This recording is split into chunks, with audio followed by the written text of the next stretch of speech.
Evangelho de Marcos, capítulo 12. E ele começou a falar-lhes por parábolas.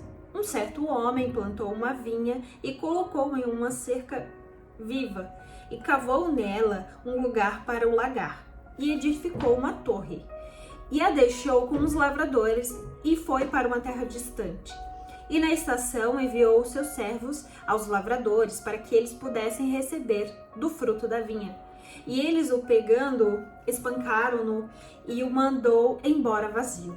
E mais uma vez ele enviou outro servo, e eles apedrejando-o, feriram na cabeça, e o mandaram embora completamente envergonhado. E novamente ele enviou outro, e a esse mataram, e a muitos outros espancando, a uns e matando os outros. Tendo, portanto, aí seu filho amado, este lhes enviou por último, dizendo: eles respeitarão meu filho. Mas aqueles lavradores disseram entre si: este é o herdeiro, vinde, matemo-lo e a herança será nossa. E eles, tomando, o mataram e lançaram fora da vinha. O que fará, portanto, o senhor da vinha? Ele virá e destruirá os lavradores e dará a vinha a outros. Ainda não lestes esta escritura? A pedra que os edificadores rejeitaram se tornou a cabeça do ângulo. Isso é obra do Senhor e é maravilhosa aos nossos olhos. E eles buscavam prendê-lo, mas temiam as pessoas, porque sabiam que ele havia falado a parábola contra eles, e deixando-o, foram pelo seu caminho. E os sacerdotes, e os escribas e os anciãos buscavam prendê-lo, mas temiam as pessoas, porque eles sabiam que Jesus falava a parábola contra eles, e deixando-o, foram pelo seu caminho. E eles enviaram-lhe alguns dos fariseus e herodianos para surpreendê-lo em suas palavras.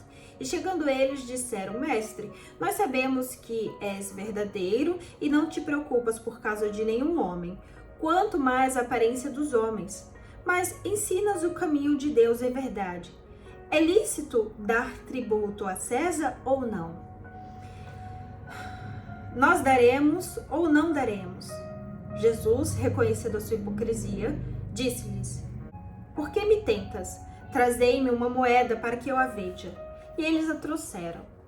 E Jesus disse-lhes: De quem é esta imagem que está na inscrição?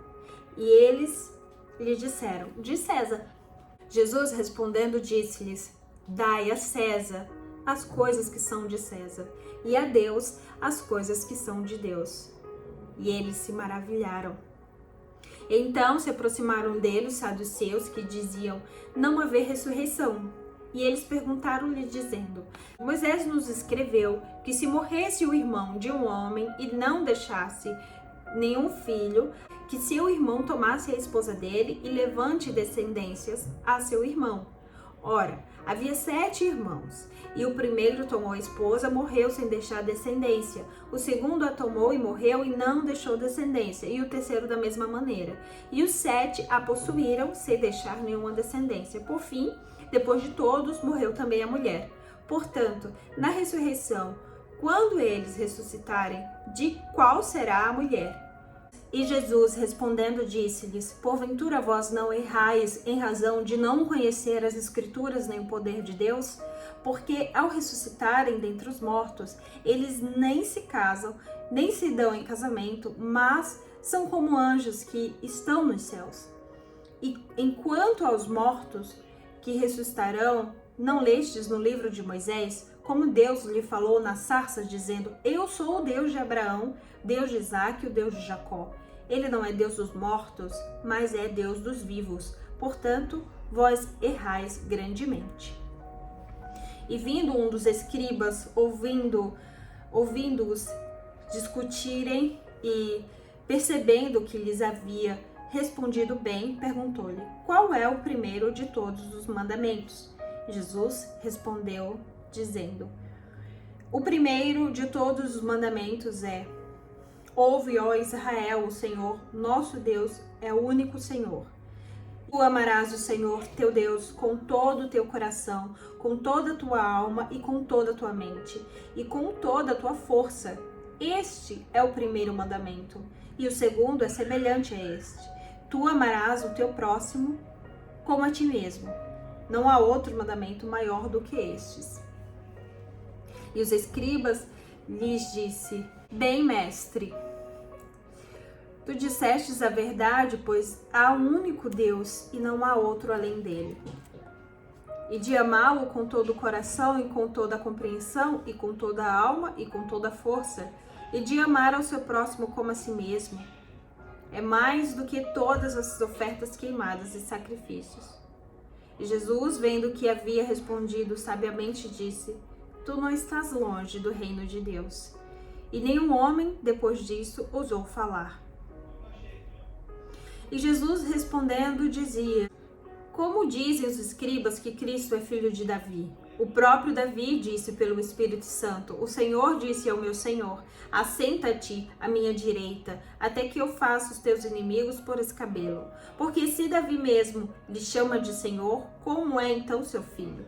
E pessoas comuns o ouvia de boa vontade, e ele dizia-lhes na sua doutrina: guardai-vos dos escribas que adoram andar com vestimentas compridas e amam saudações nos mercados, e os principais assentos nas sinagogas e os seus lugares mais altos nos banquetes, que devoram as casas das viúvas sob o pretexto de fazerem longas orações. Estes receberão maior condenação. E sentou-se Jesus defronte do cofre das ofertas e observava como a multidão lançava dinheiro no cofre, e muitos ricos depositavam muito. E vindo ali uma viúva pobre, depositou 2 leptos, que valem 1 quadrante.